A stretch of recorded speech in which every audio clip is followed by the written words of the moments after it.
ఉత్సవములు చాలా మనం వైభవంగా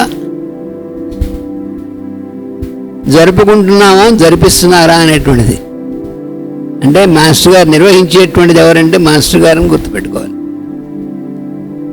గురు పూజలు అనేటువంటిది నిర్వహించేదంతా కూడా మాస్టర్ గారే, అందరినీ రప్పించేది మాస్టర్ గారే, ప్రతి ఒక్క కార్యక్రమాన్ని కూడా ఏర్పాటు చేసేటువంటిది మాస్టర్ గారు అనేటువంటిది అంతా కూడా మాస్టర్ అనేటువంటి ఆ మహా వెలుగు యొక్క దీంట్లో మనందరం కూడా చక్కగా దాని యొక్క ఆ దివ్యానుభూతిని పొందడానికి ఒక చోట సమావేశం అవ్వడం అనేటువంటి జరుగుతుంది గురు పూజల్లో. ఈ తెనాలి కేంద్రంలో అలాగే చాలా సంవత్సరాలు మన పెద్దలు వాళ్ళు అందరూ కూడా సమిష్టిగా వారు చేసినటువంటి దీంట్లో చక్కగా గురు పూజలు అవన్నీ కూడా జరిగేవి. అయితే మన తర్వాత జనరేషన్కి కూడా అవకాశం ఇవ్వడం అనేటువంటిది మాస్టర్ గారు మనకి ఇచ్చినటువంటి ఇన్స్ట్రక్షన్లో ఒకటి. మనం వాళ్ళని కూడా వాళ్ళు కూడా ఎదిగేట్టుగా వాళ్ళతో కూడా వాళ్ళు కూడా చేయగలిగేటువంటి వాళ్ళ ద్వారా కూడా జరిగేటువంటి దానికి మనం నెక్స్ట్ జనరేషన్కి అవకాశం ఇవ్వడం అనేటువంటిది. అందుకని ఈసారి అది బాగా ఫుల్ఫిల్ అయింది, చాలా సంతోషంగా ఉంది. వాసుదేవ ఎందుకంటే ఇప్పుడు ఎవరెవరైతే ఇంతకుముందు చేశారో వాళ్ళ పిల్లలే వాళ్ళు పెద్దవాళ్ళై వాళ్ళంతటా వాళ్ళు మేము వర్క్ చేస్తాం, మేము వాలంటీరింగ్ చేస్తాం, అన్నీ కూడా చేస్తామని చెప్పి వాళ్ళు మా అమ్మాయి శ్రీదేవితో మేమందరం మాకు డైరెక్షన్ మేము చేస్తామని వాలంటరీగా చెప్పారు. మధ్యలో కొన్ని సంవత్సరాలు కొంచెం గ్యాప్ వచ్చింది. అయిన తర్వాత గురు పూజలు మళ్ళీ మనం ఎలాగా అంటే సమయం వస్తుంది, వాళ్ళంతటా వాళ్ళలోంచి ప్రేరణ వస్తుంది, మాస్టర్ గారు మళ్ళీ ఆ విధంగా జరిపిస్తారనేటువంటిది అమ్మాయితో చెప్పాను, ఆందోళన పడద్దని. అదేవిధంగా ఈ సంవత్సరం పిల్లలందరూ కూడా ఆమె దగ్గరికి వచ్చి నువ్వు అక్క నువ్వు మాస్టర్ గారితో మాట్లాడి మేమందరం కూడా పూర్తిగా వచ్చి ఫుల్ టైమ్గా వర్క్ చేస్తాం, ఇందులో అన్ని పనులు చూసుకుంటాం అని ఆ పిల్లల్లోంచి ఆ ప్రేరణ కలిగించారు మాస్టర్ గారు. వాళ్ళందరూ కూడా చాలా పర్ఫెక్ట్గా చాలా చక్కగా ఇవన్నీ నిర్వహించడం అనేటువంటిది చేశారు. అదే మనకు కావలసినటువంటిది. మాస్టర్ గారు అదే చెప్పారు, మీరు చేయడమే కాకుండా మీరు ఎలా చేశారో అలాగే తర్వాత వాళ్ళ చేత కూడా వాళ్ళకు కూడా వాళ్ళు చేసేట్టుగా మీరు వాళ్ళు సహకరించడం అనేటువంటిది అది మీరు చేయవలసిందని మా అందరికీ ఆయన ఇచ్చినటువంటి ట్రైనింగ్ అదే.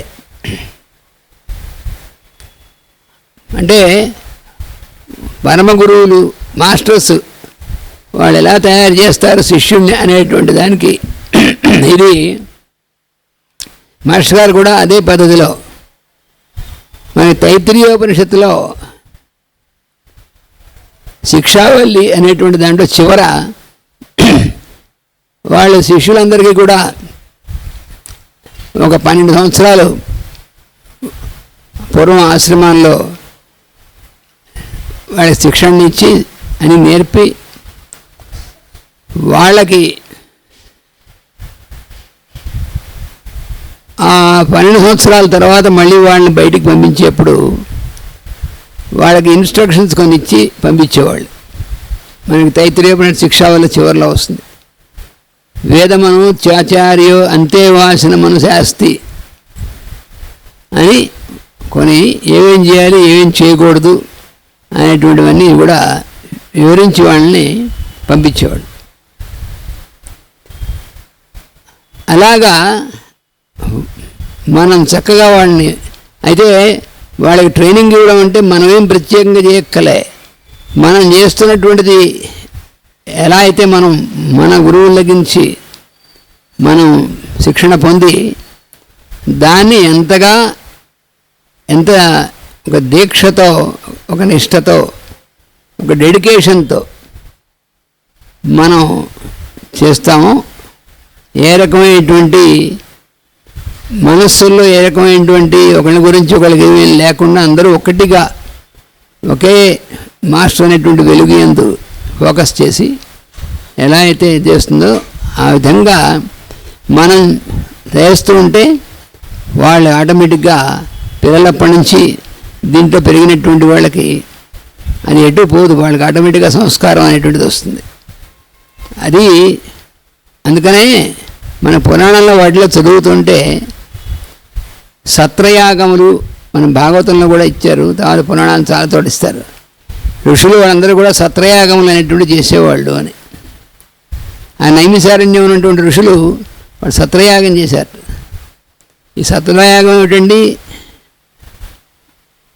అంటే అందరూ కూడా చక్కగా లోక కళ్యాణం కోసం వాళ్ళందరూ ఒక చోట ఉండి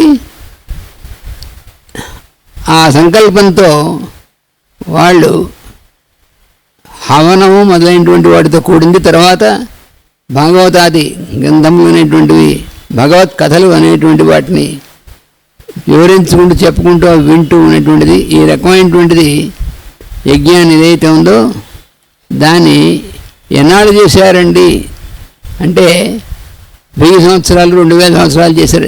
ఏమిటంటే ఎగ్జాజరేషన్ మరీను. పురాణాల్లో అన్నీ ఇలా ఎగ్జాజరేషన్ ఎక్కువ ఉంటుందండి అనుకుంటారు. ఇప్పుడు పాపం కొత్తగా మోడర్న్ దీనిలో ఉన్నటువంటి వాళ్ళు ఏమనుకుంటారంటే పురాణాల్లో అలాగే రాసేవాళ్ళు, మనం ఎన్నాళ్ళు మనం జీవించి ఉంటాం శరీరంతో, వీళ్ళు 1000 సంవత్సరాలు 2000 సంవత్సరాలు సత్రయాగం చేశారంటే ఇది ఎలా నమ్మాలంటే నమ్మాల్సిందేం లేదు. కొంచెం అక్కడ జాగ్రత్తగా మనం వాళ్ళు చెప్పినటువంటి అర్థం చేసుకుంటే 1000 సంవత్సరాలు ఇదే శరీరంతో వీడే ఇలా ఉన్నాడని అర్థం కాదు. వీడి శరీరం వదిలేసిన తర్వాత మళ్ళీ శరీరంలోకి వచ్చిన తర్వాత మళ్ళీ ఇది కంటిన్యూ అవుతూ ఉంటుంది, వాడు ఇందులో మళ్ళీ జాయిన్ అవుతాడు, కంటిన్యూ అవుతాడు. అది అర్థం. అంటే అది తెలియకపోతే ఏదో చెప్పారులే పొక్కిడి పురాణం అన్నట్టుగా ఉంటుంది.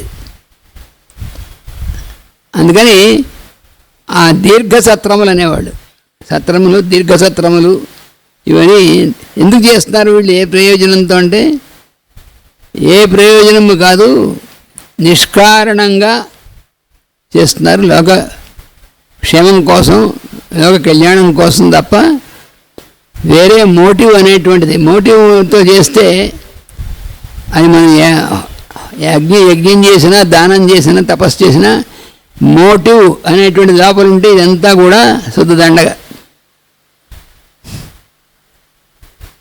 ఇక మనం చేసామని మనం అనుకోవడానికి ఉంటుంది తప్ప దానివల్ల వాడికి కానీ దానివల్ల ఇతరులకు కానీ ఒరిగేది ఏమీ ఉండదు.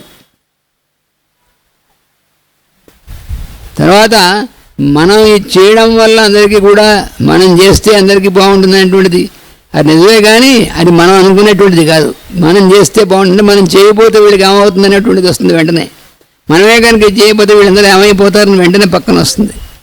అంటే మళ్ళీ అజ్ఞానంలో పడతాం.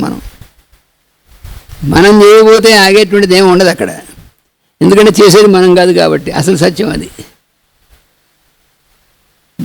గురు పూజలు కానీ ఏమైనా సరే మనం చేయలేకపోయి ఆగిపోయిందనేటువంటిది ఏమంటే అది ఆగిపోదు, అది జరుగుతూ ఉంటుంది ఎక్కడా కూడా. మనం కాస్త అప్పుడు మనం చేస్తున్నాం అనేటువంటిది ఎక్కువైనప్పుడు స్టాప్ అవుతుంది కాస్త. ఎక్కడైనా సరే మనం చూసుకోవాల్సింది అదే. ఏదైనా సరే నేను చేస్తున్నాను అంటే అక్కడ ఆగిపోతుంది. మరి రాఘోడ తాతగారు సావిత్రి, అరవింద్ గారు సావిత్రి అనువాదం జరుగుతుంది తెలుగులో. మాస్టర్ గారు ఈకే గారు ఆయన ఒకసారి ఆయన ఇంటికి వచ్చినప్పుడు ఈ సావిత్రి ఆయన చేతికి ఇచ్చి మీరు దీన్ని చూడండి అని ఇచ్చారు. ఆయన దాన్ని తీసుకెళ్ళి మాస్టర్ గారు చూడండి అంటే పుస్తకాన్ని చూడడం కాదు, లోపల చూడడం అనేటువంటిది, దాని యొక్క హృదయాన్ని దర్శించడం అనేటువంటిది అందులో ఇచ్చింది ఒక పరమ గురువు తాతగారు. ఆయన మహానుభావుడు. ఆయన తీసుకెళ్ళారు. మళ్ళీ కొన్ని రోజులు అయిన తర్వాత తిరిగి వచ్చాక ఆ పుస్తకం ఆయన తీసుకొచ్చి, ఇదిగోండి మాస్టర్ మీ పుస్తకం మీరు తీసుకోండి ఇవ్వాలి. ఇంకా ఇవ్వలేదు.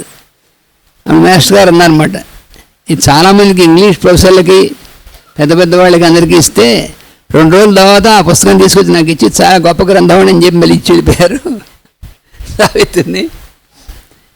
మీకు ఇచ్చినప్పుడు మీరు అలా తిరిగి తీసుకొచ్చి ఇస్తారు అని అనుకోలేదు, అందుకే మీకు ఇచ్చాను అన్నారు. అంటే ఆ సంకల్పం ఈయన చేసి ఇచ్చారనమాట. ఇచ్చి మీ ద్వారా ఈ తెలుగులోకి అనువాదం జరుగుతుంది అంటే మళ్ళీ తాతగారు రామకోట గారు వెళ్ళి ధ్యానంలో కూర్చొని వాళ్ళ గురువుగారిని స్మరించారు, ప్రభాకర్ శాస్త్రి గారు. ఎందుకంటే అది పెద్ద పెద్ద ఇంగ్లీష్ పండితులకే సాధ్యం కానటువంటిది మామూలుగా అనువాదం చేయాలంటే ఎలా సాధ్యం అవుతుందండి? ఆ ఇంగ్లీష్ మామూలు ఇంగ్లీష్ కాదు, అరవిందుల వారి యొక్క సావిత్రిలో ఉన్నటువంటిది. అందుకని గురువు గారిని ధ్యానం చేశారు. అంటే ప్రాపర్ ఛానల్ అదనమాట. నేను అనువాదం చేస్తాను అని కూర్చుంటే మాత్రం చచ్చితే లొంగదు. అది ఏదైనా సరే ఒక అద్భుతమైనటువంటి లోకోత్తరమైనటువంటి పని నేను చేస్తాను అనుకున్న వాడికి వీలు కాదు. అది గురువు యొక్క ఆదేశంతో, గురువు యొక్క అనుగ్రహంతో మనం కనుక సమర్పణ చేస్తే మన ద్వారా జరుగుతుంది. అక్కడ ఉంది రహస్యం. అందుకని అలాగా ఆయనకి వాళ్ళ గురువుగారు ధ్యానంలో కనిపించి దాన్ని ఎట్నుంచి దానికి వెళ్ళాలో అది చెప్పారు. అంటే మామూలుగా మనం ఒక పుస్తకం చదివితే దాని మీనింగ్ అని తెలివి, దాని అర్థం, దాని ఇలా అర్థం చేసుకొని ఇటు కింద నుంచి పైకి వెళ్తాం. అలాగే పైనుంచి కిందకి రావని ఆయన అని చెప్పారు. లోపలికి అరవిందులు అది ఇచ్చారు, ఆ హృదయం దగ్గరికి వెళ్ళి అక్కడి నుంచి కిందకి రావాలి. అంతేగాని ఈ మనస్సు అనేటువంటి దాన్ని పట్టుకుని అక్కడి నుంచి అర్థం చేసుకునే ప్రయత్నం అయినటువంటి అలా కాదని చెప్పారు. ఆ రకంగా గురువుగారు ఇన్స్ట్రక్షన్ ఇచ్చిన తర్వాత అక్కడి నుంచి ప్రారంభమైంది అనువాదం అనేటువంటిది. ఆ జరుగుతున్నప్పుడు మధ్యలో అంటే ఇవన్నీ చాలా అద్భుతమైనటువంటి సన్నివేశాలు. మధ్యలో చోట ఒకసారి ఆగిపోయిందట, ముందుకు సాగలేదు. అప్పుడు మళ్ళీ ధ్యానంలో గురువుగారిని అడిగారట, కలము ఆగిపోయే కారణం ఏమి అని అడిగారట ఈయన రామకోట తాత గారు. ఒక కవి ఒక పద్యంలాగా అడిగారు, కలము ఆగిపోయే కారణం ఏమి అని. అప్పుడు చూసారా 2 పదాలు వచ్చాయి. మిగతా 2 పదాలు గురువుగారు గురించారట. నేను వ్రాయచుంటి, నేను చేయచుంటి అని తలిచినప్పుడే ఆగిపోవును కలము అన్నట్టు ఆయన. కలం ఆగిపోవడానికి కారణం ఏంటంటే మధ్యలో నేను అనువాదం చేస్తున్నాను అనేటువంటి అభిప్రాయం వచ్చిందా ఇది అయిపోతున్నారు. అమ్మమ్మ మళ్ళీ గురువుగారిని స్మరించి నమస్కారం చేసి ఆ అభిప్రాయాన్ని వారే తీసేయాలని నమస్కారం చేసి మళ్ళీ చేస్తే ఇంకెప్పుడూ ఆగలేటక అది పూర్తి అయిపోయింది. అలాగా ఏదైనా సరే అది గురువు చెప్పినటువంటి ఇన్స్ట్రక్షన్ ప్రకారం, ఆ యొక్క దీని ప్రకారం మనం సద్బుద్ధితో, అంటే మనం గోల్డెన్ స్టేజ్ చదువుతాం చూసారే, clean life, an open mind, a pure heart, an eager intelligent అని, అవన్నీ కూడా అవి మనం నిత్యం ప్రాక్టీస్లో పెట్టేటువంటి ప్రయత్నం చేసి ఆ రకంగా క్లీన్ లైఫ్ మన యొక్క ప్రవర్తనలోను వాటిలోను, ఓపెన్ మైండ్, ప్యూర్ హార్ట్, అది ఒక్కొక్కటి అలాంటి స్టెప్స్ అవి. ఆ రకంగా ఉన్నప్పుడు ఏమవుతుందంటే లోకోత్తరమైనటువంటివి ఏవైనా సరే మన ద్వారా జరిగేట్టుగా గురువు యొక్క అనుగ్రహం జరుగుతాయి. అది అసలు రహస్యం. గురు పూజల నిర్వహణ గురించి ఒక చిన్న ఇది చెప్తా. మాస్టర్ గారు గురు పూజలు ప్రారంభించినటువంటి కొత్తల్లో, అప్పుడు నేను జస్ట్ డిగ్రీ చదువుతున్నటువంటిది. ఇంకా ముందు మాస్టర్ గారు గుంటూరులో ప్రారంభించారు. తర్వాత నేను డిగ్రీలో చదవడానికి విశాఖపట్నం వెళ్ళినప్పటి నుంచి 1968 నుంచి మాస్టర్ గారు గురు పూజలు మనం గురు పూజలు చేసుకుందాం, మనం అందరం కూడా తరగా కొంత విద్య కలెక్ట్ చేసుకుందాం అని ఎప్పుడు అనలేదు. అసలు దాని సంగతే లేదు. మాస్టర్ గారు గురు పూజలు జరుగుతాయి అని చెప్పేవారంటే బలానా రోజుల్లో గురు పూజలు జరుగుతాయి, అక్కడ మనందరం కలిసి ప్రార్థన చేసుకుందాం, మనందరం కలిసి ఈ రకంగా గురు పూజల్లో పాల్గొందాం అని చెప్పి అందరికీ మెసేజ్ అంటే ఇప్పుడు ఈ మెసేజ్లో ఏం కావాలి, అందరికీ ఉత్తరాలు రాసేవారు, కబురు చేసేవారు. అయితే బాగానే ఉంది, కానీ మరి ఆ గురు పూజలకి జరగాలంటే మరి అక్కడ అన్ని మన ఏర్పాట్లు చేయడం ఎలాగా అంటే అక్కడ కూడా ఏర్పాట్లు జరుగుతాయి చూడడానికి రా అని చెప్తారు అన్నమాట. మరి అది కూడా రామకోటయ్య గారు సరే చెప్పారు. ప్రభాకర్ శాస్త్రి గారు అమ్మాయి వివాహం జరిగింది, పర్సనల్ది కూడా అలాగే వాళ్ళు అలాంటి మహానుభావుల జీవితాల్లో పర్సనల్ అనుకునేటువంటి కూడా ఇంపర్సనల్గా ఉన్నట్టుగా జరుగుతాయి. వాళ్ళ అమ్మాయి వివాహం అంట, మా అమ్మాయి వివాహం బాగా ఎప్పుడు ఉంది, ఏర్పాట్లు చూద్దుగాని రా అని రాశారు ఉత్తరం ఆయన గురువుగారు రామకోట గారికి.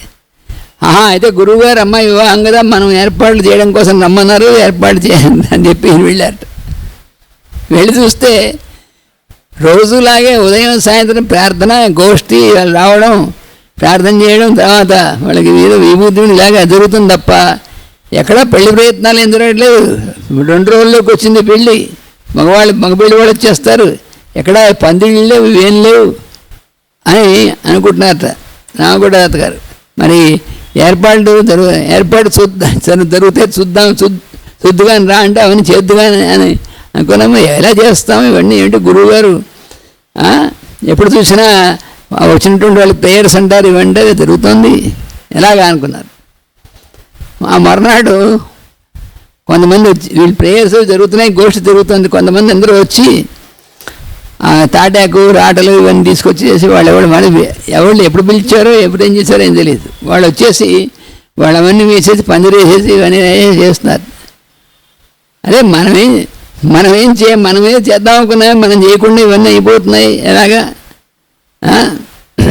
ఆ మర్నాడు పొద్దునే మగ పెళ్ళి వాళ్ళు మరి వీళ్ళ అమ్మాయి పెళ్ళి, పైగా వీళ్ళ అబ్బాయి పెళ్ళి కూడా కాదు, వీళ్ళ అమ్మాయి పెళ్ళికి వాళ్ళు బయలుదేరి వచ్చినారని మరి ఇవన్నీ విడిదిలో ఏర్పాటు మరి ఇవన్నీ చేయాలి అంటే వీళ్ళు ఆ ఏర్పాట్లు అని రెడీ అయిపోయాట.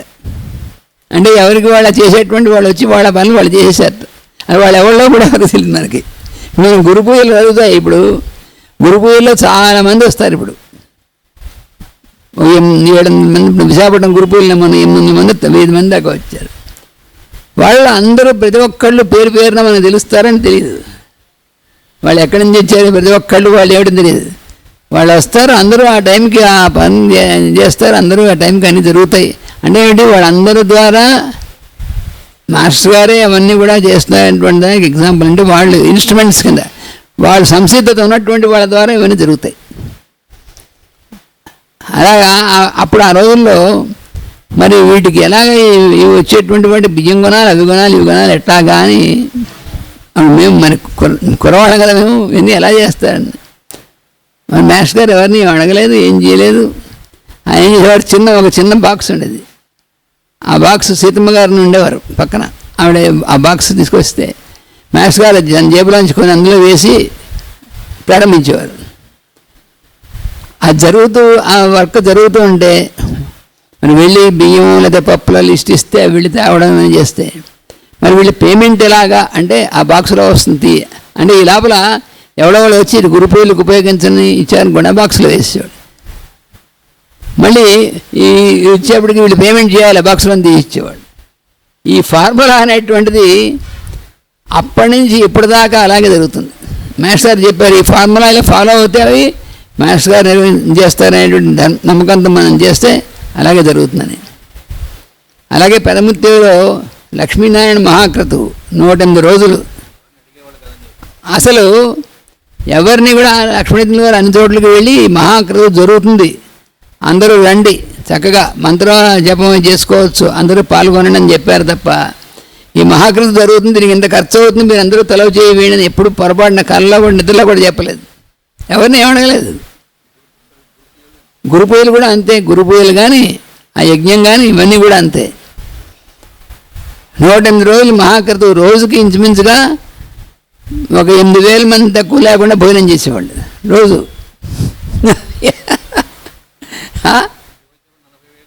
చివరి వచ్చేప్పటికి రోజుకి 30,000 40,000 అలా అంతమంది భోజనం చేసేవాళ్ళు. నేను లక్ష్మీదేవి గారు ఆ క్రతువు స్టార్టింగ్ ముందే వచ్చి చిన్నముషివాడ అమ్మగారి దగ్గరికి వచ్చి, అమ్మ నీ పెద్ద కొడుకుని నేను తీసుకెళ్తున్నాను, వాడు 108 రోజులు నాతో ఉండేట్టుగాను నువ్వు పర్మిషన్ అన్నారు. నేను పర్మిషన్ ఇవ్వటండి, మీ దగ్గరికి వాడిని తీసుకెళ్తానంటే అమ్మగారు చేశారు. సరే రారా అని తీసుకెళ్ళారు. నేను 108 రోజులు అంత ముందు కొన్ని రోజులు, తర్వాత కొన్ని రోజులు కూడా ఉండి మొత్తం ఆయన పక్కనే పనులు చేసేవాడు. అయితే ఇక ఇలాగే అంటే అది జరుగుతున్నటువంటి వాడిని చూడమన్నట్టుగా ఉండేది, అలా ఉండేది అనమాట. మరి రోజుకి అంతమంది భోజనం చేయాలంటే ఎంత బియ్యం ఉండాలి? ఇవాళ బియ్యం వాళ్ళకి చెప్పేవాళ్ళు, ఇవాళ బియ్యం ఇంక లాస్ట్ అయిపోవచ్చేటుంది. ఆయన దగ్గర గురువు గారు బియ్యం మరి ఇలా ఉంది, అలాగే వాసుదేవ్ అనేవారు. మామూలు ఇవన్నీ అనుష్ఠానం జరుగుతుండేవి. ఒక గంట పోయిన తర్వాత ఎవడో వచ్చేవారు. ఏమిటంటే ఒక ఎడ్ల బండి వాళ్ళు వచ్చాయండి. ఏమిటంటే ఆ ఎడ్ల బండి నిండా బియ్యం బస్తాలు పంపించారు. ఎవరు పంపించారు, ఎక్కడి నుంచి పంపించారు? ఈ కథలో ఉపయోగించని పంపించారు, తీసుకెళ్ళారు, లోపల వేసేసారు. తర్వాత అలాగే ఫలానా ఇవన్నీ వేశారు, ఇవన్నీ ఏర్పాటు చేశారు, వాళ్ళకి పేమెంట్ చేయాలి అని చెప్పేవాడు. అలాగా వాసుదేవ్ అనేవారు. ఎందుకంటే అక్కడే నిలవ ఉండేది కాదు. ఆ కరువు మొదలెట్టప్పటికి పోయిన అక్కడ నిలవ ఉందా అంటే ఏమీ లేదు. ఈ లోపల కొంతసేపు ఎవరో వచ్చి ఇగో ఈ అమౌంట్ వీటిలో ఉపయోగించడానికి పంపించారండి అని ఇచ్చేవారు. అది అటు ఇచ్చేయండి వాళ్ళకి అనేవారు, వెళ్ళిపోయారు. 108 రోజులు జరిగింది ఇలాగే. మరి దీన్ని ఏమనుకుంటాం మనం? ముందే చెప్పారు మాకు లక్ష్మీదేవి వారు, ఈ లక్ష్మీనారాయణ మహాక్రతువు పై స్థాయిలో సీతారామయ్య వారు ముందే నిర్వహించడం అయిపోయింది. ఇప్పుడు భౌతికమైనటువంటి కక్షలో తీసుకొచ్చి మనకి అనుమతించారు, అందుకని మనం అందులో పాల్గొంటున్నాం అని చెప్పారు. అలాగే జరిగింది. అలాగే మాస్టర్ గారు గురు పూజలు కానీ, ఇందాక మన సోదరుడు చెప్పినట్టుగా వైద్యాలయాలు కానీ, ఇవన్నీ ఇలా మాస్టర్ గారు స్టార్ట్ చేశారు. ఎలాగ పెద్ద మహాసముద్రంలా వ్యాపించాయి ఇవన్నీ అంటే ఇదే బేసిస్. అంటే ఏమిటి? ఇవన్నీ నడిపించేటువంటి వారు గురువు గారు అనేటువంటిది, అది ఒక్కటే సూత్రం. మేము చేస్తున్నాం అన్న చోట ఆగిపోతుంది. అక్కడుంది నిర్వహించేటువంటి చేసేటువంటిది అంతా కూడా ఆ రూపాల్లో వారే నిర్వహిస్తున్నారు. గురు పూజలు కానీ, ఈ యజ్ఞాలు కానీ, ఇవన్నీ కానీ అందులోకి సంసిద్ధత ఉన్నటువంటి వాళ్ళని వారే తీసుకొస్తారు. వారి ద్వారా ఈ పనంతా జరిగేట్టుగా వారే అనుగ్రహిస్తారు. ఇది సత్యం అసలు. అది ఈసారి ఏంటంటే చక్కగా చిన్న పిల్లల దగ్గర నుంచి, చాలా చిన్నపిల్లల దగ్గర నుంచి మనం చూస్తున్నాం. ఇప్పుడు గురు పూజల్లో వడ్డళ్ళు కానీ, పనులు కానీ, చిన్న పిల్లలు అలాగే గురు పూజల్లో ఉన్నప్పుడు కాదు, వైద్యాలయంలో పనిచేసేటువంటి వాలంటీర్స్ కూడా ఇక్కడ తెనాలిలో ఎక్కువ మంది చిన్న పిల్లలు ఉన్నారు. వాళ్ళు అన్ని పనులు చేసేస్తారు. అంటే పూజ చేయమంటే పూజ చేస్తారు, హోమం చేయమంటే హోమం చేస్తారు. ఎందుకని అంటే చిన్నపిల్లల యొక్క మనస్సు ఎలా ఉండాలంటే, పిల్లల యొక్క మనస్సు నిష్కర్మషంగా అనేటువంటిది ఉండి, ఆ పరస్పరత్వం అనేటువంటిది ఆటోమేటిక్గా ఉండేటువంటిది, ఆ రకమైనటువంటి ఉంటే ఏదైనా సాధ్యమవుతుంది అనేటువంటిది మనకి భాగవతం దశమస్కంధంలో శ్రీకృష్ణునితో కూడా ఉన్నటువంటిది, ఆ బృందావనం రేపల్ల వాళ్ళలో ఉన్నటువంటిది. వాళ్ళు ఏం చేసేవాడు, ఆ పిల్లలందరూ ఆ పిల్లలే వాళ్ళు, ఆ పిల్లలే అన్ని వాళ్ళ ద్వారా అన్నీ జరిగేవాడు. అలాగా అది చిన్నప్పటి నుంచి వాళ్ళలో అటువంటి ఇది కలిగించినటువంటి ప్రేరణ ఎక్కడి నుంచి కలుగుతుందంటే ఆ మాస్టర్ గారి యొక్క అనుగ్రహం అన్నమాట అది. అయితే దాని తల్లిదండ్రులు వాళ్ళు సహకరించి వాళ్ళని పంపించి, మరి తల్లిదండ్రులు మా పిల్లల్ని ఇప్పటి నుంచి ఇలాంటి వాటికి ఎందుకు పంపించలేనుకోండి, ఆ పిల్లలు అలా ఉండిపోతారు. ఈ వయసు నుంచి ఇవన్నీ ఏమిటి, వాళ్ళని స్కూల్ పంపించాలి, ట్యూషన్ పంపించాలి, వాటి పంపించాలి. కానీ ఈ లక్ష్మీనారాయణ మహాకృతం ముందు లక్ష్మీదేవి వారు మా విశాఖపట్నం హైదరాబాద్లో అందరి ఫ్యామిలీస్ దగ్గరికి వచ్చి, అది ఎప్పుడు స్టార్ట్, ఈ క్రతువు జరిగేప్పుడు పరీక్షలు ఉంటాయి, ఈ సంవత్సరం మీ పరీక్షలు మానేసేసి క్రతువులోకి వచ్చేయండి, 1 సంవత్సరం తర్వాత మీరు బ్రహ్మాండంగా అవన్నీ చేస్తారని చెప్తే, కొంతమంది మాత్రం ఏమిటండి ఇలా చెప్తారు, ఎవరినైనా పరీక్షలు మానేసి క్రతువులో రమ్మని చెప్తారు ఎవరైనా అని కొంతమంది డౌట్ ఉన్న వాళ్ళు పంపలేదు. కానీ ఎక్కువ మంది డౌట్ లేకుండా ఆయన చెప్పి దాన్ని ఎందుకు ఉన్నటువంటి వాళ్ళు పంపించారు. ఆ సంవత్సరం పరీక్ష రాయలేదు, కానీ తర్వాత లైఫ్లో బ్రహ్మాండంగా పైకి వచ్చారు. వాళ్ళందరూ చాలా పెద్ద పెద్ద దీంట్లోకి వెళ్ళారు. అది తప్పకుండా ఆ ఫార్ములాయే అలాంటిది. ఎందుకంటే సృష్టికి ఫార్ములా అసలు ఇది మామూలు ఇప్పటిది కాదు. బ్రహ్మగారిని సృష్టికర్తగా పెట్టి ఆయన ద్వారా సృష్టి అనేటువంటి ప్రారంభించేప్పుడు ఇదే ఫార్ములాతో ప్రారంభించాడు. అక్కడి నుంచే ఉంది మొత్తం. ఈ మొత్తం సౌర కుటుంబాలు కానీ గ్రహాలు కానీ అవన్నీ పనిచేయడం కానీ గ్రహతారకాతులు ఇవన్నీ కూడా ఇలాంటి దాని మీదే పనిచేస్తాయి. వాళ్ళెవళ్ళు కూడా గ్రహాలంటే ఒక ఏదో లైఫ్లెస్గా ఉన్నటువంటి వస్తువులు కావు. వాళ్ళు మహా వెలుగులు. వాళ్ళు ఎలా పనిచేస్తున్నారంటే ఈ యజ్ఞార్థమైనటువంటి ఫార్ములా ప్రకారం పనిచేస్తున్నారు. ఇది మనకి అడుగడుగున వేదంలో ఉన్నటువంటి ఆ మంత్రాల్లోనూ వాటిలోనూ ఇదే మనకు తెలుస్తుంది. పురుషసూక్తుల నుంచి ఏం చెప్తున్నారు? యజ్ఞేన యజ్ఞమయజంత దేవాః తాని ధర్మాణి ప్రథమాన్యాసన్ అని మనం రోజు చదువుతున్నాం. దేవతలు యజ్ఞం అనేటువంటి నిరంతరం చేస్తున్నారు. దేని నుంచి? యజ్ఞేన యజ్ఞమయజంత, యజ్ఞం నుంచి యజ్ఞాన్ని పుట్టిస్తున్నారట అని యజ్ఞం చేస్తున్నారట. దీనికి జరగాలనేటువంటి ధర్మాలు ప్రథమాన్యాసన్, సృష్టి ప్రారంభానికి ఈ ధర్మాలే ఫార్ములాగా నిలుస్తున్నాయి. అది దానిలో అంటే అప్పటి నుంచి కూడా అదే ఫార్ములా ప్రకారం సృష్టి మొత్తం నడుస్తూ ఉన్నటువంటి భగవంతుడి యొక్క సృష్టి ఆ రకంగా నడుస్తుందంటే అది కారణం అన్నారు. అలాగా ఆ శిక్షణ అనేటువంటిది, ఆ పరంపర అనేటువంటిది ఆ గురువు నుంచి శిష్యుడికి, తర్వాత జనరేషన్కి దీన్నే జ్వాల్కూల్ మాస్టర్ గారు అన్నారంటే from those whom I follow to those who follow me, ఇది పరంపర అన్నారు. దాన్నే పరంపర అంటారు. From those whom I follow, ఎవరినైతే నేను అనుసరిస్తున్నానో వాళ్ళ దగ్గర నుంచి ఎవరైతే నన్ను అనుసరించడానికి వచ్చారో వాళ్ళ దాకా, వాళ్ళ తర్వాత వాళ్ళ దాకా, అలాగా కంటిన్యూటీ ఆఫ్ పర్పస్ అంటారు, కంటిన్యూయేషన్. అది ఇదంతా కూడా ఒక పెద్ద సృష్టి కార్యక్రమంలో భాగంగా అలా వెళుతూ ఉండడం అనేటువంటిది ఇది ఆ పరంపరగా వెళుతూ ఉండేటువంటిది. అది మనకు కనిపించదు. మనకి ఈ జరిగేటువంటి ప్రక్రియ తప్ప మన కంటికి ఫిజికల్గా కనిపించేటువంటిది ఏమి ఉండదు. ఎందుకంటే మనం డిస్పెన్సరీకి వెళ్తున్నారు, మన పిల్లలు అనుకోండి, డిస్పెన్సరీకి వెళ్తున్నారు, వస్తున్నారు, ఏం జరుగుతుందంటే డిస్పెన్సరీకి వెళ్తున్నారు, ఏదో అక్కడ ఏ పని ఉంటే ఆ పని చేస్తున్నారు, వస్తున్నారు అన్నట్టుగా ఉంటుంది. ఈ వెళ్ళి వాళ్ళు సర్వీస్ చేస్తూ వస్తున్నటువంటి దాని ఇదంతా వాళ్ళలో కలిగేటువంటి సంస్కారం, వాళ్ళలోంచి కలిగేటువంటి ప్రేరణ ఇవన్నీను వాళ్ళు ఎటువంటి మార్గాల్లో పెడతాయో అది తర్వాత తెలుస్తుంది మనకి వాళ్ళ లైఫ్లో. అది మనకి అంటే మనం వీళ్ళు ఎంత సంపాదిస్తున్నారు, తర్వాత ఎంత వెనకేస్తున్నారు, అది మనకి అలాగా ఆ లెక్క కాదు, ఈ లెక్క వేరు. ఎప్పుడు ఏది అవసరమో వాళ్ళు ఇస్తారు అనేటువంటిది, అంటే దానికంటే మోస్ట్ సేఫ్ అన్నమాట. అటువంటిది పరమగురువుల యొక్క ప్రణాళికలో అలా ఉంటుంది. అది మనం తెలుసుకోవాల్సిన విషయం. ఆ విధంగా ఏమిటంటే మనం ఎప్పుడు కూడా ఎక్కడ ఏ సత్కర్మ జరిగినా, ఎక్కడ ఏ రకమైనటువంటి జరిగినా కూడా ఫార్ములా మాత్రం ఇదే అని గుర్తుపెట్టుకోవాలి.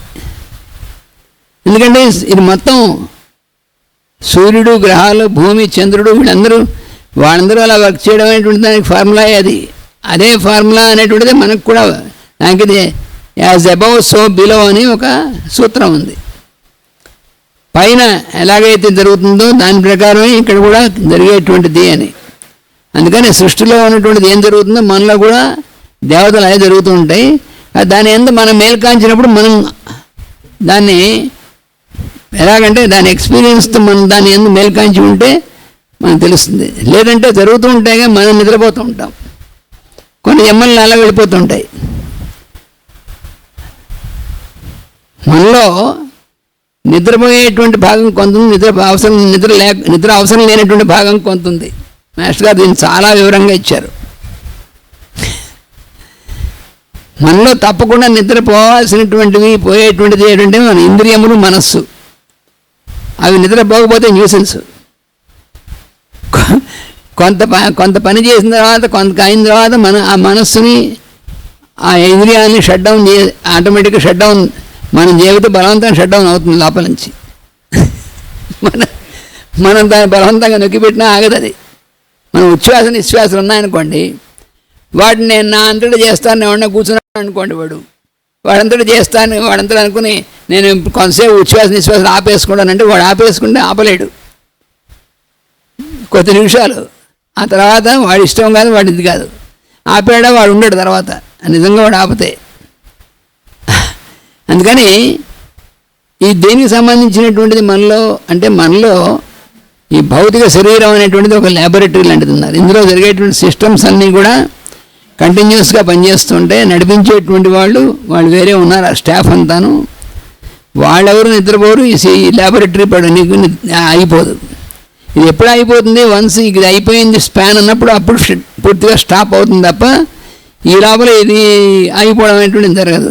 కానీ ఈరోజు మనం రొటీన్లో మన నిద్రపోవడం మళ్ళీ లేవడం ఇవన్నీ కూడా జరుగుతున్నాయి. ఇది దేనికంటే మన మనస్సు ఇంద్రియాలకి.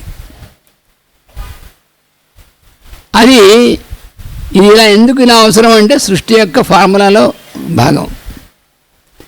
ఏది కంటిన్యూస్గా జరుగుతుంది, ఏది మధ్యలో ఇదవుతుంది అనేటువంటి నిర్ణయం కూడా ఆ సృష్టిలో ఉన్నటువంటి ఫార్ములా ప్రకారమే. అందుకనే మనకు ఒక వాక్యం చెప్పారు ఉపనిషత్తులో, ఒక కల్పం ముందు అయిపోయి మళ్ళీ కల్పం స్టార్ట్ అయ్యేప్పుడు మొట్టమొదటి బ్రహ్మగారు పుడతాడు.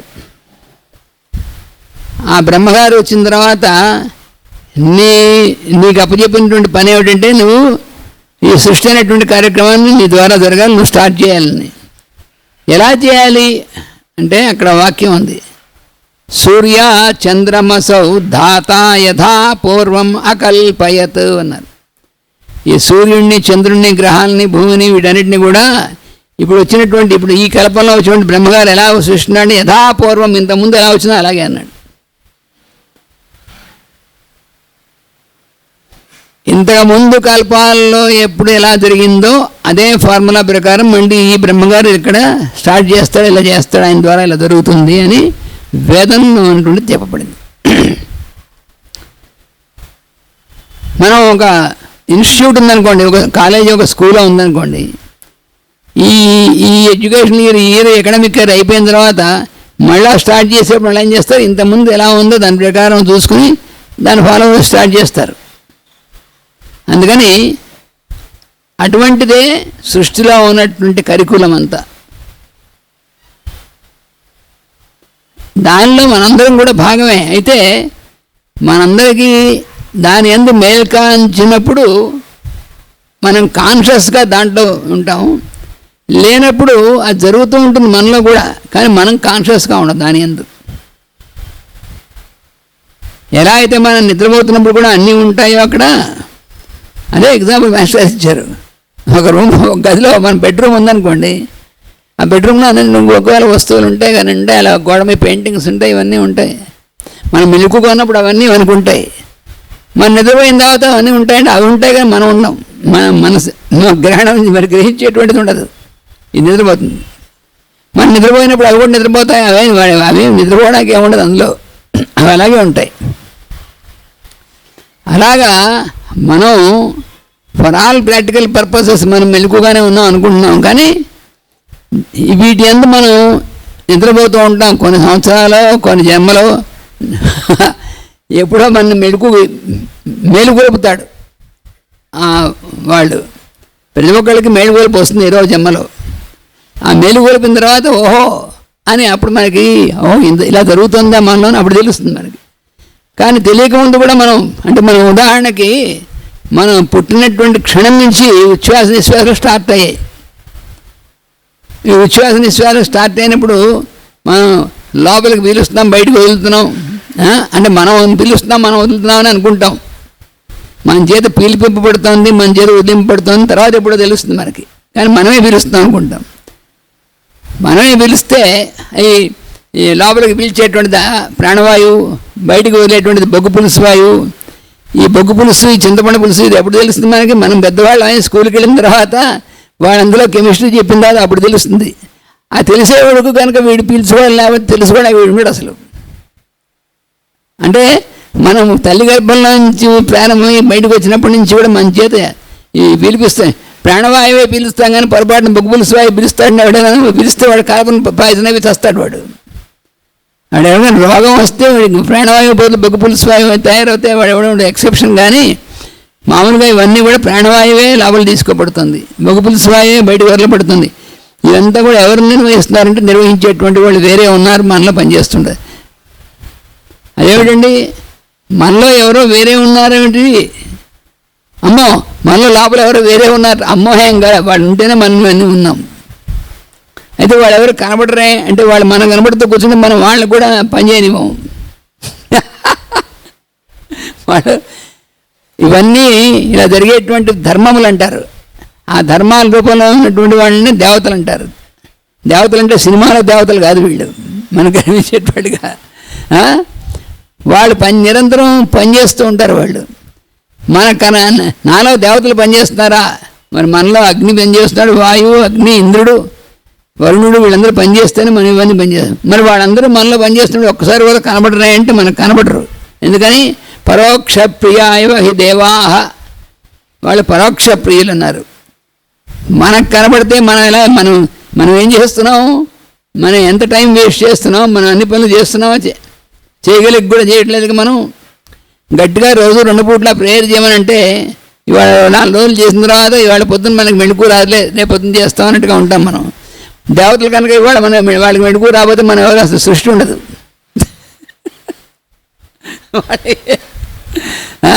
వాళ్ళు కూడా మనలాంటి వాళ్ళు అయితే. అందుకని మనకు కనబడితే మనం వాళ్ళ టైం కూడా వేస్ట్ చేస్తాను, వాళ్ళు తెలుసు, అందుకే కనబడరు మనకి. వాళ్ళకి భౌతికమైనటువంటి దేహం వేరే అక్కర్లే వాళ్ళకి. మన దేహాల్లో మన వీటిలో ఆ పని చేయడం కోసమే వాళ్ళు వర్క్ చేస్తుంటారు. దీనివల్ల వాళ్ళకి ఏం వస్తుంది? ఏమీ రాదు. ఇది మనకు అసలు ఊహకు అందన్నది. మనం ఏదైనా పని చేస్తే ఈ పని చేస్తే ఏమొస్తుందో తెలిస్తే కానీ మనం చేయం. మనం ఏదో ఒక ప్రయోజనం అనేటువంటి తెలిస్తే కానీ. మరి వాళ్ళకి దీనివల్ల ఏం ప్రయోజనం ఉంది? ఇన్ని కోట్ల మంది జీవరాశుల్లో వాళ్ళు పనిచేస్తున్నారు కంటిన్యూస్గా, దీనివల్ల వాళ్ళకి ఏమైనా ప్రయోజనం ఉందా? దాని గురించి అసలు వాళ్ళు ఎప్పుడూ ఆలోచించలేదు. వాళ్ళు చేస్తూ ఉండడమే వాళ్ళు చేసే పని. ప్రయోజనం అనేటువంటి దానికి సంబంధం లేదు అసలు. అంటే ఇలాంటిది కూడా ఉంటుందే అసలు అని చూపించడం కోసమే వాళ్ళు ఎలా చేస్తున్నారో దాని ఇమిటేషన్ అంటారు. అదే క్రతువు అంటే.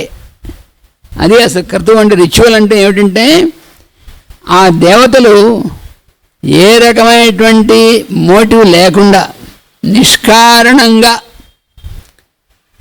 నిరంతరము పనిచేస్తున్నారు చూసారా, ఇది క్రతువు అంటే, అది రిచువల్ అంటే. దాని యొక్క ఇమిటేషనే మనం చేసుకునేటువంటి క్రతువులు, యజ్ఞాలు, యాగాలు అవన్నీ కూడా దాని ఇమిటేషన్. అదేమిటంటే వాళ్ళని ఎందుకు ఇమిటేట్ చేయాలి, మరి ఇంకెవరిని ఇమిటేట్ చేస్తాం మనం? ఏదైతే మొత్తం సృష్టికి కారణభూతమైందో, ఏదైతే సంపూర్ణంగా మోటివ్ అనేటువంటి అక్కలు లేకుండా జీవించడానికి వీలైనటువంటిదో దాన్ని ఇమిటేట్ చేస్తే మనం కూడా ఈ హ్యూమన్ అనేటువంటి దీనిలోంచి సూపర్ హ్యూమన్, సూప్రా హ్యూమన్ అనేటువంటి ప్రజ్ఞలోకి వెళ్ళి వాళ్ళతో కలిసి వర్క్ చేసేటువంటి పర్మిషన్ మనకు కూడా వస్తుంది. అంటే ఎవల్యూషన్ అనేటువంటి దాంట్లో మానవుని అనేటువంటి స్థితికి వచ్చిన తర్వాత ఇంకా అక్కడితో ఆగిపోతే ఇంకెందుకు?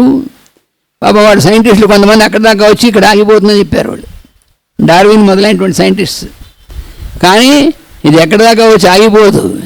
ఎవల్యూషన్ అనేటువంటిది ప్రతి పరమాణువు నుంచి స్టార్ట్ అయినటువంటి ఎవల్యూషను అది క్రమంగా ఖనిజములు, వృక్షములు, జంతువులు, మానవులు ఇలా వచ్చిన తర్వాత ఈ మానవుల్లో క్రమక్రమంగా కొన్ని వేల జన్మల్లో, కొన్ని లక్షల జన్మల్లో, కొన్ని వేల జన్మల్లో వస్తూ ఎవల్యూషన్ జరుగుతూ ఉంటే చివరికి వీళ్ళు కూడా ఏ ప్రయోజనం లేకుండా సృష్టి కోసం ఎలా అయితే ఆ దేవతాగణంతో పనిచేస్తున్నారో వాళ్ళతో సహకరించేటువంటి వాళ్ళుగా వీళ్ళు తయారవుతారు. అదే ఋషులందరూ కూడా చేస్తున్నటువంటి పని. మన పురాణాల్లో వాటి చూస్తే ఎంతమంది ఋషులందరూ పనిచేస్తుంటారు. మనకు అనిపిస్తుంది వీళ్ళకి ఏం పని లేదు, ఈ ఋషులందరూ ఊరికే తిరుగుతూ ఉంటారు, అక్కడికి వెళ్తుంటే ఏం పని.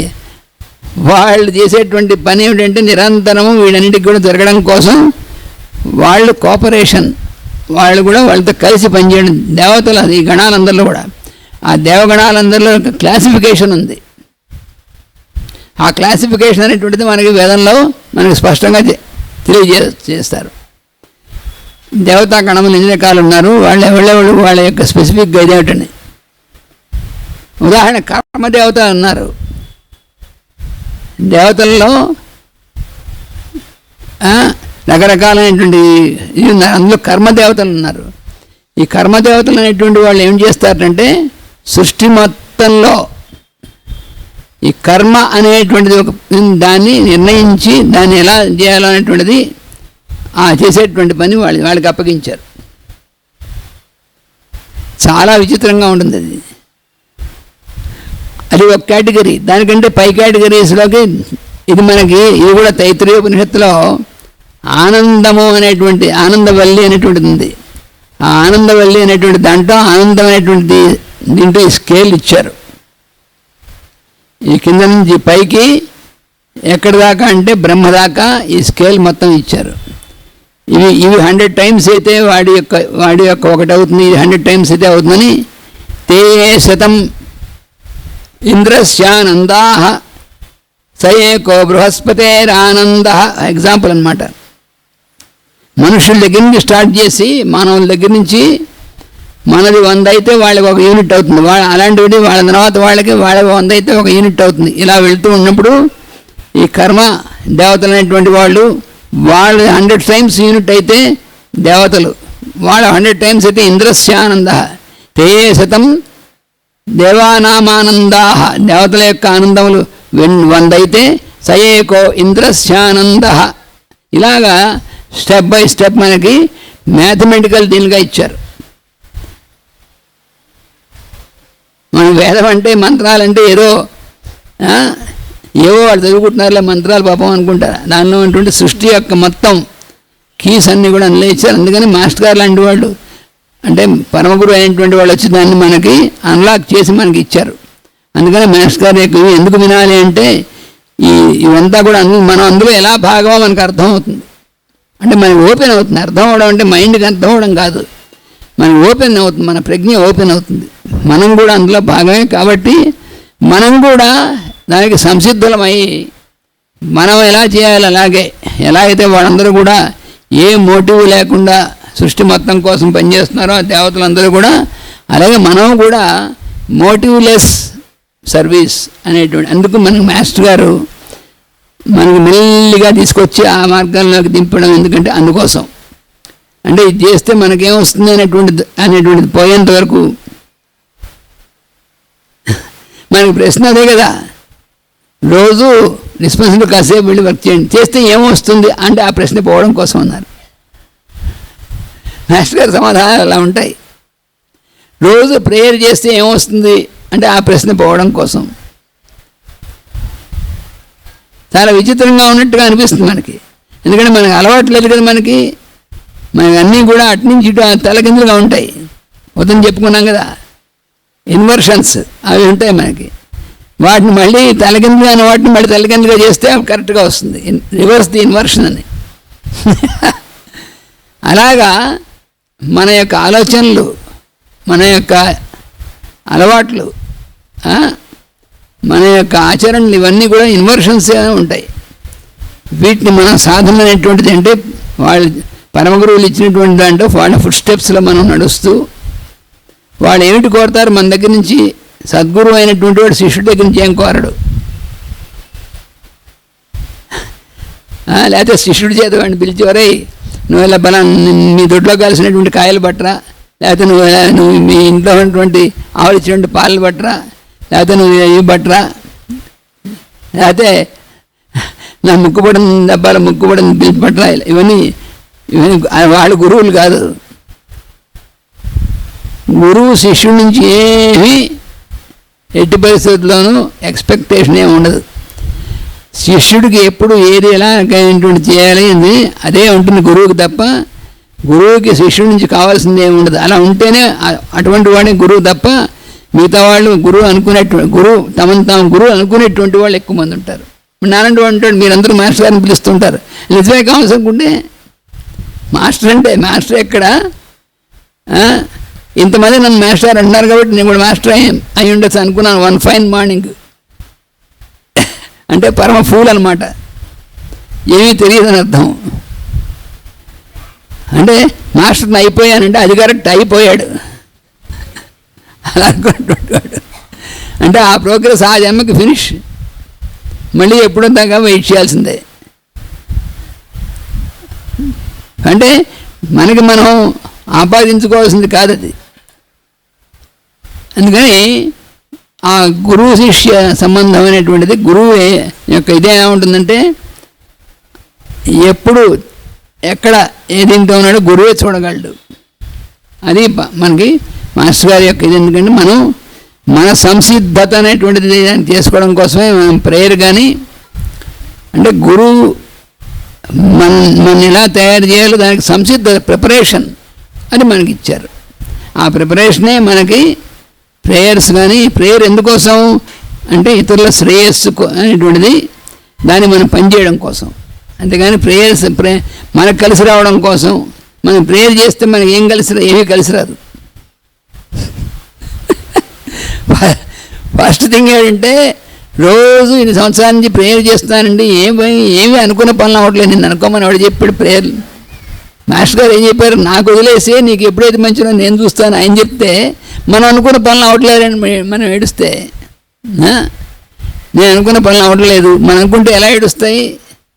మనం అనుకుంటాం మన పిల్లకి పెళ్లి చేయాలి అనుకున్నాం అనుకోండి, ఆ జాగ్రత్తగా మనం క్యాలిక్యులేట్ చేసి మనకి ఎలా అయితే మనకి తక్కువ ఇది ఎలా ఉంటుంది, ఎలా అయితే మనకి అనుకున్నట్టుగా అవుతుందో ఎన్ని చూసి చేసామనుకోండి తక్కువ మన కాస్త ఫెయిల్ అయిపోతుంది. మనం అనుకుని చేస్తే అదొకటే కాదు, ఏదైనా సరే మనం క్యాలిక్యులేట్ చేసుకుని అన్నీను దీనివల్ల ప్రయోజనాలు కానీ దీనివల్ల వచ్చేటువంటి ప్రోస్ అండ్ కాన్స్ అంటూ ఉంటాను చూసారా, ఆ ప్రోస్ అండ్ కాన్స్ అన్ని క్యాలిక్యులేట్ చేసుకుని మనం పనిచేసామనుకోండి అక్కడ కాస్త అలాగే అవుతుంది. లేదా నాకు ఈ రకమైన అనుకుని పని చేస్తే నీకు వచ్చి నేను ఇన్ని ప్రదక్షిణాలు చేస్తాను, లేకపోతే నీకు హుండీలో ఎంత వేస్తాను, ఈ రోడ్డు ఉంది మనకి. ఇదంతా భక్తి తమాషా అనమాట. నవ్వుకుంటాడు అంతర్యామి కదా ఆయన, మనలోనే మనం అనుకున్నప్పుడు వాడు ఏది మరి వెంటనే అంతర్యామి అంటే అర్థం లోపల ఉంటాడు, వాడు నవ్వుకుంటాడు లోపల, ఓరి పిచ్చివాడా అని. అంటే భగవంతుని కూడా జాగ్రత్తగా మనలాగే మోటివేట్, అంటే భగవంతుని మోటివేట్ చేయడం. మరింపదిగా దేవతలు భగవంతుడు అంటే మోటివ్ ఉంటే వాడు భగవంతుడు దేవుళ్ళు అవరు కదా, అది మనలాగే మోటివ్ ఉన్నటువంటి వాడు అనుకుని భగవంతుడు కూడా మోటివేట్ చేసేట్టుగాను, నువ్వు నాకు ఇది శాంక్షన్ చేస్తే నాకు ఈ ప్రమోషన్ వస్తే నేను వచ్చి నీ దర్శనం చేసుకుని ఏదో నేను ఉద్ధరిస్తా అన్నట్టుగాను. మనం వెళ్ళకపోతే ఆయనకి తక్కువైందా, లేకపోతే మనం ఆయనకి సమర్పించకపోతే తక్కువైందా?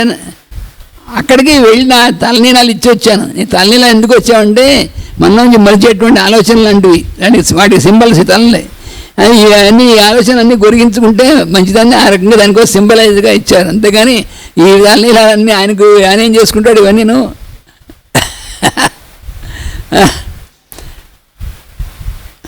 అందుకని మోటివ్ అనేటువంటిది ఎందుకు చేయాలి ప్రేయర్ కానీ, లేకపోతే ఒక సేవా కార్యక్రమంలో పాల్గొనడం కానీ, ఎందుకు అంటే ఆ ఎందుకు అనేటువంటిది పోయేందుకోసం ముందు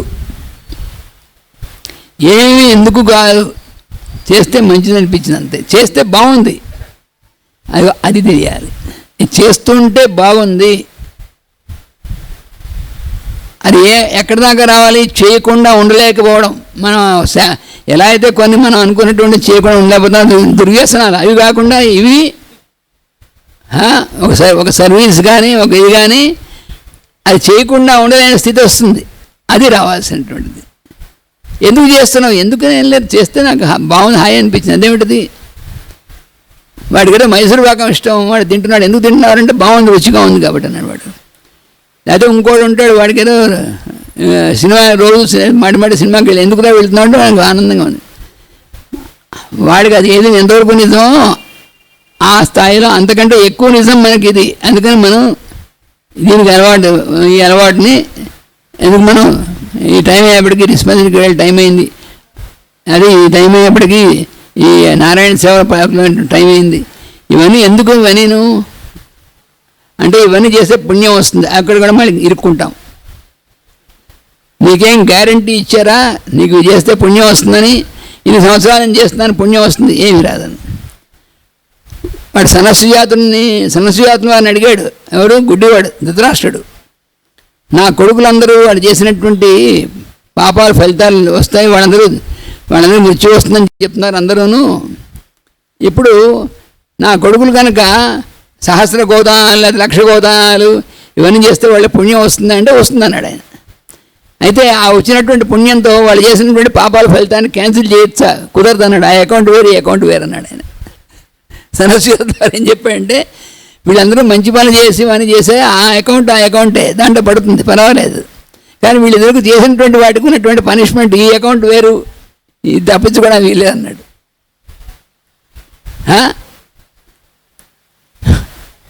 అంటే భగవంతుని మనం ఎక్కడ ఎలా చేయగలం? వాడు ధృతరాష్ట్రుడు అడుగడుక్కి వాడు చేసే పని అదే. ఎలా అయినా సరే భగవంతుడిని కన్విన్స్ చేద్దామని ట్రై చేస్తుంటాడు వాడు. మన భారతం చదువుతుంటే మనకు కనిపిస్తూ ఉంటుంది వాడికి. వాడు శ్రీకృష్ణుడితోనే వాళ్ళు సనస్సుజాతుల వారు ఏమిటి పాప నిత్యం విదురుడు చెప్తూ ఉంటాడు, వాడికి ఎక్కదు. సనస్సుజాతమని మధ్యలో పెద్దవాళ్ళు ఋషులు చెప్పారు ఎక్కదు, వేదవ్యాసుల వారు చెప్పారు ఎక్కదు. సనస్సుజాతుల వారు వచ్చారు. సనస్సుజాతుల వారు అంటే ఏమిటి? నారదుడు తర్వాత నెక్స్ట్ వాళ్ళే కదా. అలాంటి ఆయన దిగి వచ్చాడు వీడు చెప్పడం కోసం, కానీ వాడికి ఏం ఎక్కలేదు. నారదుడు కూడా చెప్పాడు ఆయనకి. చివరి శ్రీకృష్ణుడు స్వయంగా భగవంతుడే స్వయంగా చెప్పాడు, ఏం ఎక్కలేదు వాడు. అంత ప్రూఫ్ అనమాట, ఆల్ ప్రూఫ్ అంటారు చూసారా అంటేవాడు వాడు.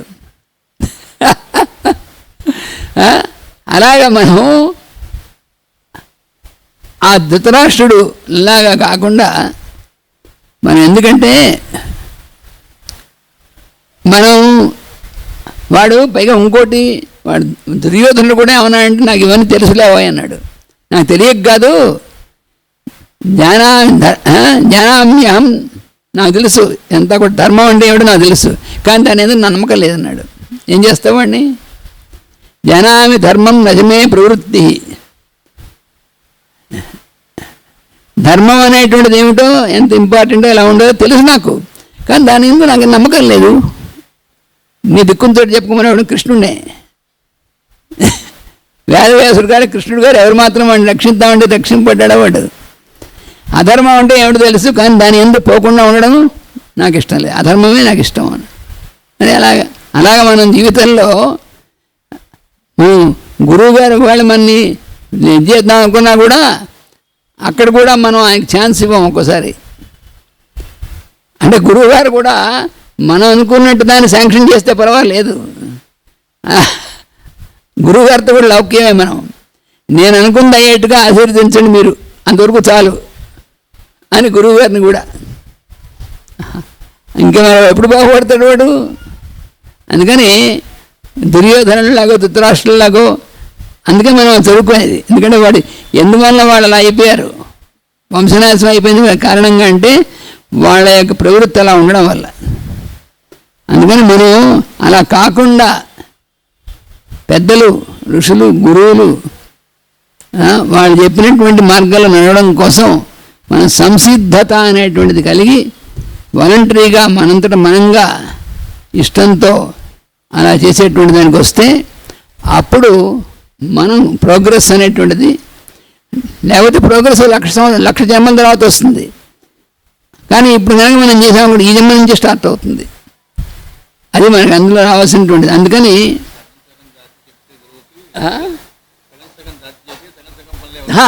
మాస్టర్ తోటి చెప్పారు, వాడు గురువుగారి దగ్గరికి వెళ్ళి అన్నీ పూర్తిగా చెప్పట్టు, వాడు సగం సగం దాచి సగం చెప్తాడట. అందుకని వాడికి వచ్చే రిజల్ట్ కూడా సగం వస్తుందన్నారు. గురువు పూర్తిగా రివీల్ చేయకుండా కొంచెం వాడు జాగ్రత్తగా అడ్డపెట్టుకుని కొంత చెప్తాడు వాడు. అలా ఉన్నటువంటి వాడికి వాడి లైఫ్లో అలాగే ఉంటుంది పూర్తిగా చెప్పకపోతే. అందుకని మనకి ఈ గురు పూజలకి మనం రావడం, గురు పూజల్లో గురు పూజల్లో వచ్చినటువంటి వాళ్ళందరూ కూడా అతిథులు కాదు, అందరూ కూడా సేవకులే అన్నారు మాస్టర్ గారు. అతిథులు ఎవరు లేరు, అందరూ సేవకులే అన్నారు. అందుకని ఈ సేవకులుగా ఉండడం అనేటువంటిది, దానికి మనకి ఇటువంటివన్నీ కూడా మన మాస్టర్ గారు మళ్ళీ మళ్ళీ ఇచ్చినటువంటిది. ఆ విధంగా ఇవాళ మనం ఈ తెనాలిలో మాస్టర్ గారు చాలా పర్యాయాలు తెనాలి వచ్చి ఆయన ప్రసంగాలు అవి చేసినటువంటి నగరం ఇది. అలాంటిది అంటే చాలా చోట్ల కానీ తెనాలిలో చాలాసార్లు మా తాతగారు కూడా చాలా తరచుగా వచ్చేవారు, అనంతాచార్య వారు కూడా విజయవాడ నుంచి. అలాగా అటువంటి ఇక్కడ మా మాస్టర్ గారు కూడా, ఈకే గారు కూడా ఆయన బాల్యం నుంచి తెనాలి చాలా తరచుగా వచ్చేవారు. అందుకని ఇంకో ప్రత్యేకత ఏర్పడింది. అందుకని ఇక్కడ చక్కగా ఈసారి పిల్లలందరూ వాళ్ళు చక్కటి చేసి ఈ గురు పూజ నిర్వహణలో పిల్లలందరూ కూడా వాళ్ళు మాస్టర్ గారి యొక్క స్వరూపాలుగా పనిచేసినటువంటిది చాలా సంతోషంగా ఉంది, చాలా ఆనందంగా ఉంది. అందరినీ కూడా వాళ్ళ వల్ల వాళ్ళ పెద్దవాళ్ళు అందరూ కూడా చాలా మంచి మాస్టర్ గారికి అనుగ్రహాన్ని పొందదరు కాక. వాసుదేవ.